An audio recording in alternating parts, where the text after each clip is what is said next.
Bonjour à tous, ici BDC Ace. Aujourd'hui, une nouvelle vidéo sur le monde incroyable et magnifique du monde majestueux de Radiant. Si vous suivez l'actualité, vous l'aurez donc compris. De quoi on va parler aujourd'hui? On va parler du manga et animé Radiant. Plus particulièrement du manga parce que l'animé... Du coup, si vous êtes... voilà, vous aurez donc compris. Il y a deux nouvelles importantes de l'univers de Radiant. C'est l'annonce de spin-off. De spin-off centré sur Sifandir. Donc soit le deuxième arc du manga Radiant. Et aussi un spin-off centré sur le Patrem Inquisiteur.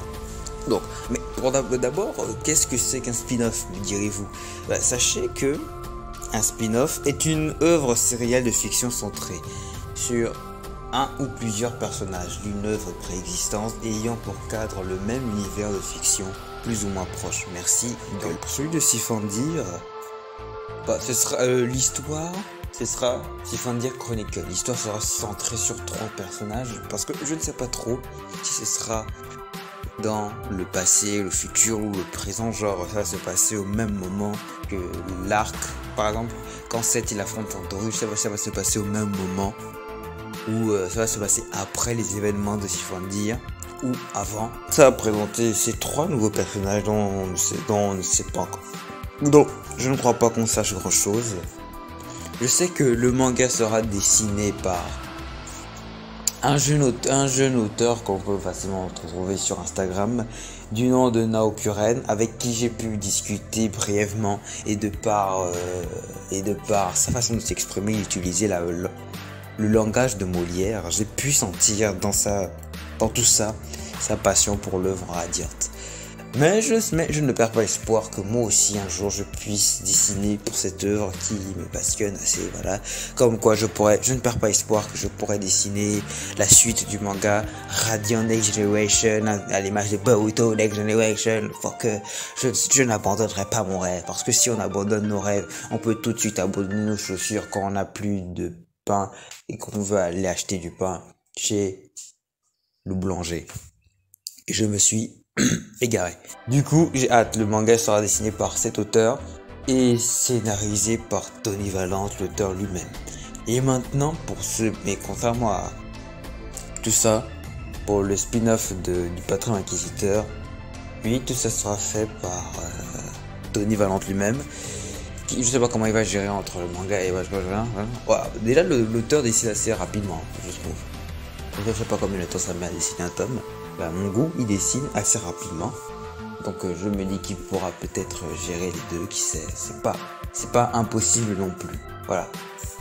Mais maintenant, ce qui me fascine, c'est que je me disais que pour tout le Patrem Inquisiteur, il attendrait de raconter ça dans le manga. Genre comme un Oden Kozuki ou l'histoire de Madara, et même s'il n'y a pas eu de flashback de Madara et Ashirama, un truc comme ça, il aurait raconté ça dans le manga. Mais apparemment, il veut, voilà. Je ne dis pas non, parce que tout ça, ça peut favoriser l'anime. Parce que si on se rappelle bien, l'animé est en pause depuis un certain temps. Parce que j'avais pas ça. Donc le manga, pour certains, c'est comme si le manga était mort ou fini, mais enfin, l'anime était mort ou fini, mais c'est pas le cas, parce qu'il est censé y avoir des dingueries qui vont arriver dans la suite de l'œuvre et tout ça. Mais ce qui me perturbe, ce qui me rassure, c'est que l'adaptation, le studio d'animation pourra utiliser ces spin-offs pour étendre ou faire revivre l'anime, si tu vois ce que je veux dire. Par exemple, on prend Naruto. Dans l'œuvre elle-même, il y a certains spin-offs qui sont adaptés en animé et qui permettent de pas trop rattraper le manga, tu vois. Donc voilà, ça va ajouter du plus. Donc, ou bien ils pourront faire des films. Alors ça dit pas non, un film Radiant, Radiant Chronique. Bon, je suis pas sûr que des gens vont aller voir s'il y a pas, à part nous les fans, je sais pas si quelqu'un va aller voir le film s'il n'y a pas le héros, donc Seth, sur l'affiche. Donc ça reste un peu... On sait jamais. Mais voilà, donc ça pourrait permettre de faire revivre l'animé par son existence et tout ça. Bon, bien sûr, c'est pas très sûr, hein, parce que l'animé n'a pas l'air très... J'ai l'impression que L'anime est un peu oublié. Bon, ce serait pas plus mal hein, si l'anime n'existait plus parce qu'il est pas très ouf. Voilà, c'est en termes des animés que tu proposes à ton ami à commencer, je suis pas sûr que tu prétends traduire. Pourtant, le manga est une masterclass, hein, pas l'animé. Mais s'il peut mettre un peu plus de budget, de beauté et de temps, ce temps c'est important, dans tout ce qu'ils feront autour de cela, je ne dis pas non. Pour faire revivre le monde incroyable et magnifique du monde majestueux de Radiant. Merci à tous d'avoir regardé la très courte vidéo. Vous connaissez un peu la chanson au bout d'un moment, je crois que vous pouvez la répéter vous-même, genre on se dit à la prochaine vidéo sur le monde incroyable et magnifique du monde majestueux de Radiant, bye, du coup, abonnement, like, pas de commentaire, votre avis, voilà, bye.